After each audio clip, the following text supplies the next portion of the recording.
And I know you're the first woman to be elected to be Commissioner of Agriculture Mhm. and the only statewide elected Democrat in Florida for the 2018 midterms. And I hear you're also Jewish.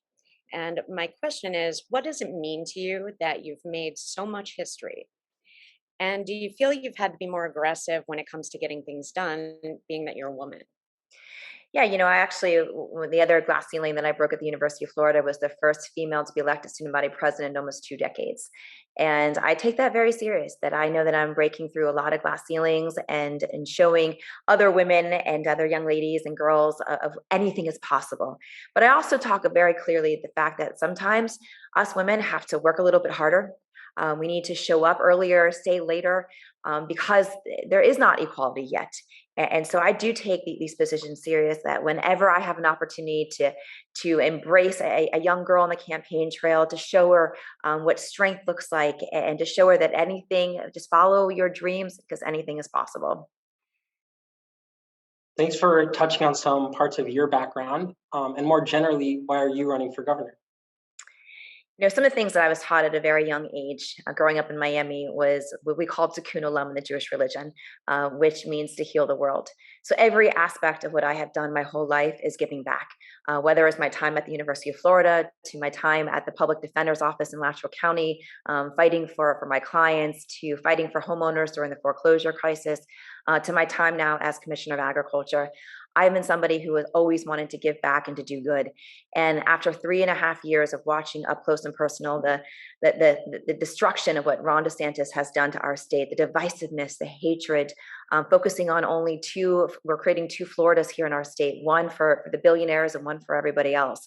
I just couldn't sit back and watch. And so I've stood up, I have fought against it, and that's why I'm running for governor, to make sure that we have somebody in the governor's office who is going to lift up voices, who is going to reduce our cost of living, increase our standards, and make sure that everybody's got a seat at the table.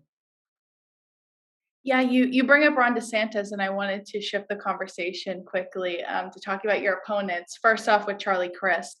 So when it comes to the primaries, why are you more qualified than Charlie Crist to be the Democratic nominee for governor? First and foremost, Democrats right now want two things. One, they want somebody who has a proven track record of winning. As the only Democrat who's been able to win our state since Barack Obama in 2012, I've shown that I can win our state as a Democrat. And two, Democrats want a fierce fighter, somebody who is able to get into the trenches, not only throw punches, but land them and protect our rights. Right now we are in a society, a state, a country where democracy is literally falling through our hands and slipping away from so many people's opportunities, whether it is the rights to vote and rights to protest, academic freedom that we're seeing not just through the K through 12 system, but even higher education. I have been there fighting every single day for the people of our state. That is not going to say the same thing for my opponent. Somebody who has been a Republican, an independent, a Democrat. The only thing that Charlie's ever fought for is his career. This is so essential that we have a candidate from the Democratic Party that is going to fight, for our ideals and stand up for the people of our state. Yeah, a quick follow-up to that. I want to ask you now about Ron DeSantis more specifically. He's a 2024 potential presidential contender, and he's widely popular among Republicans. And then also, many political analysts are saying this is going to be a difficult year for Democrats. Why are you more qualified than Ron DeSantis to be governor? Like I just said, Ron has spent the last 3.5 years radicalizing our state, polarizing our state. He played politics with the pandemic, and he has spent the last 3 years focusing on one thing and one thing only: running for president of the United States on the backs of Floridians. And so the people of our state deserve somebody who's going to show up for them, who, regardless of your party affiliation, you're going to have somebody who's going to be there to fight for them and to make sure that you're not dividing, that you're not creating this hatred. And so Ron has spent his time fighting with every demographic of our state, whether you're Black, whether you're a member of the LGBTQ plus community, whether you're a female. Now we're passing a 15-week abortion ban, going after our teachers, going after our professors. That is not leadership. That's failed leadership. I am ready for that fight, and I'm the only person who can get in here and take him down. So let's jump in and say now that the election is over and you've won. What are the first three things you're going to do when you take office and why? First thing is what I have been hearing all across our state. We have to declare a housing emergency because that's what it is. So day one, that executive order will already have been typed up. So one of the things I do right after being sworn in is sign that executive order. That allows me the opportunity to start going after predatory landlords because this isn't inflation. This is greed. And we got to make sure that we're holding them accountable. We also need to make sure that we are building more affordable homes. And so giving me access to all of the $20 billion that is in our reserves. Working through ways to make sure that we are looking at opportunities to work with our local governments. Number two, we also need to be declaring an emergency on women's reproductive health care.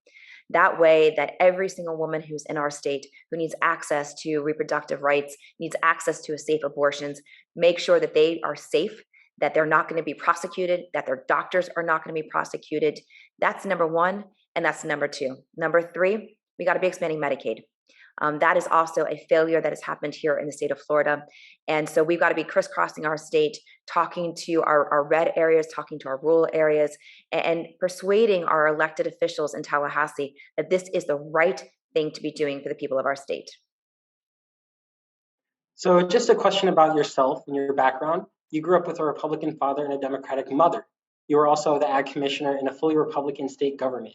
So what has that taught you about working with people you disagree with for the greater good? Yes, my dad thinks that he has taught me well how to do a good debate. So what I was taught really growing up was that you listen. You listen to both sides of a conversation, of an argument, and you figure that there's more things that are always going to unite us than divide us, and to find that common ground that you can work off of. And that's what I've done. Not only just my entire career, but also as your commissioner of agriculture, as the only statewide elected Democrat in a cabinet of three other Republicans in a legislature that is predominantly Republican. We have been able to get a significant amount accomplished.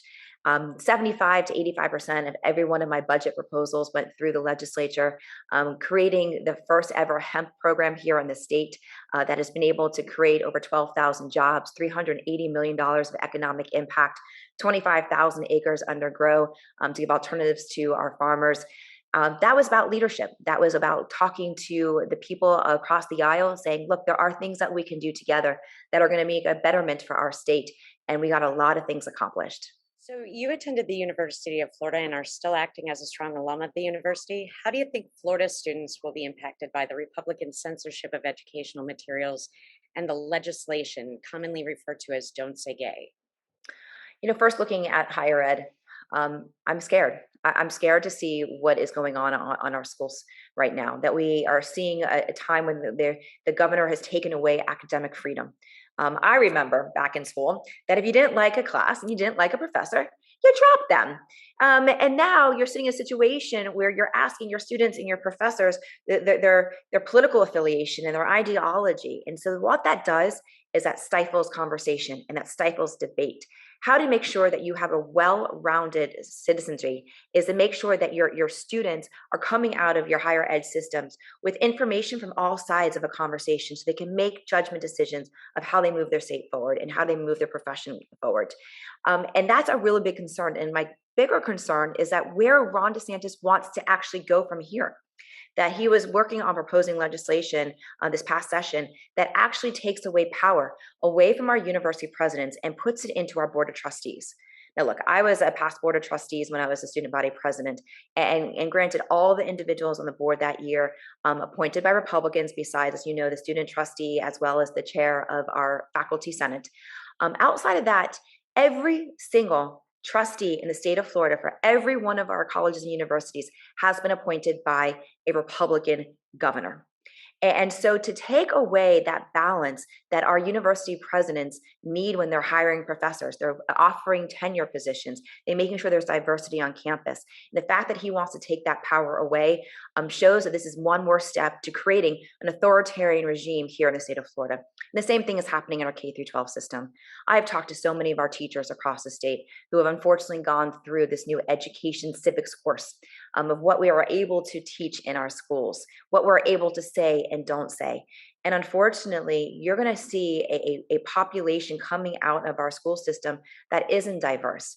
And unfortunately, we're going to see a lot of kids be hurt. And unfortunately, we can end up seeing suicide rates increase in our LGBTQ plus communities. Growing up, my stepbrother came out to me when I was in high school, and I became entrenched in protecting him and protecting gay rights.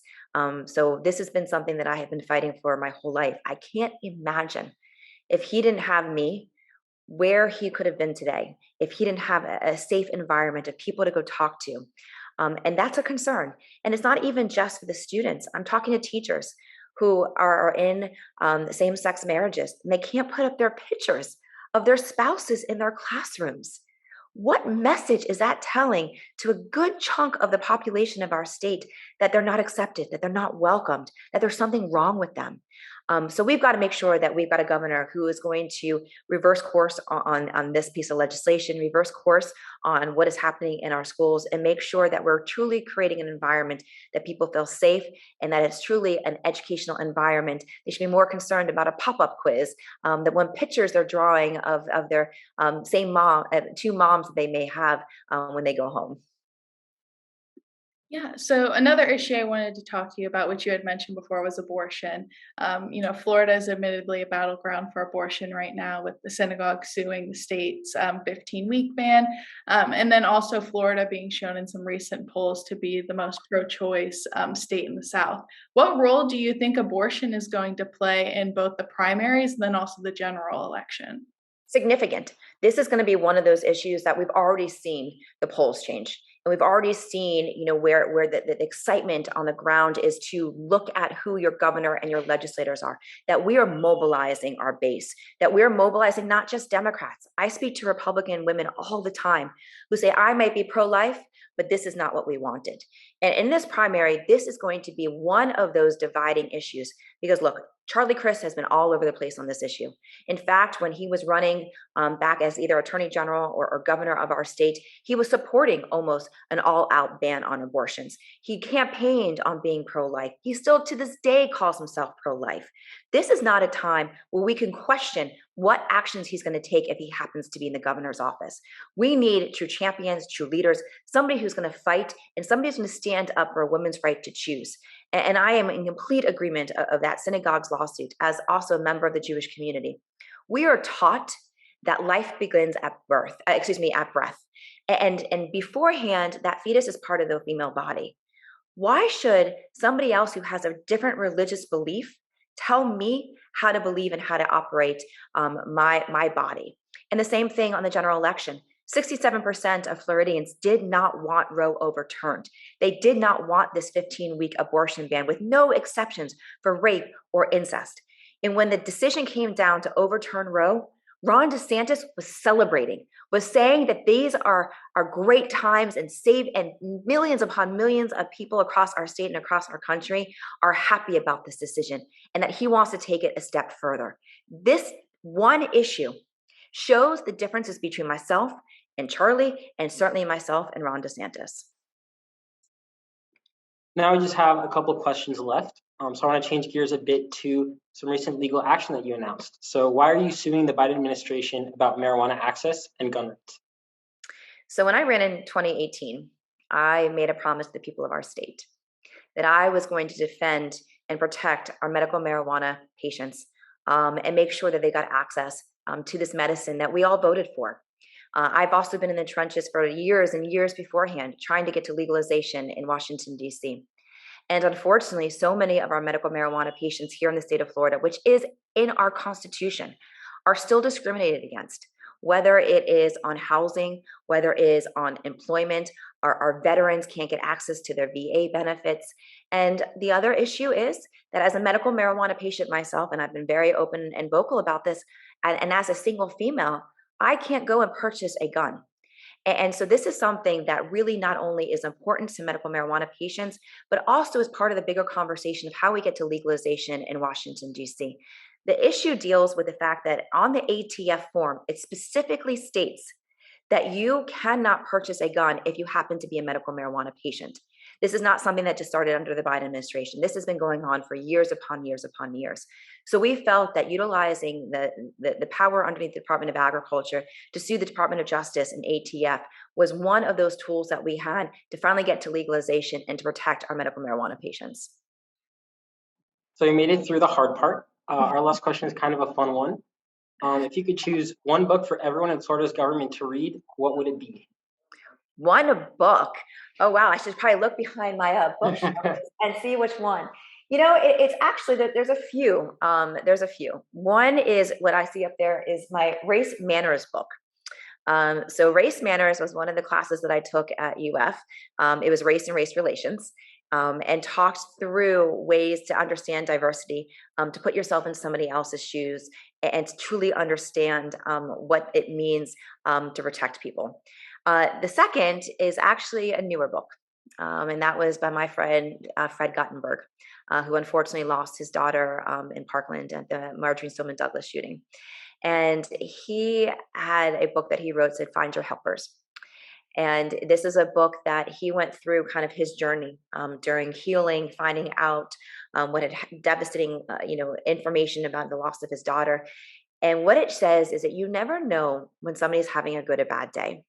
And so people should always, be doing good things because you never know where your helpers come from. And he even mentions in the book Me, when we got to meet in 2018 and didn't realize, what an influence each other would be on one another's lives. Those are two books that really kind of humanizes compassion on both fronts.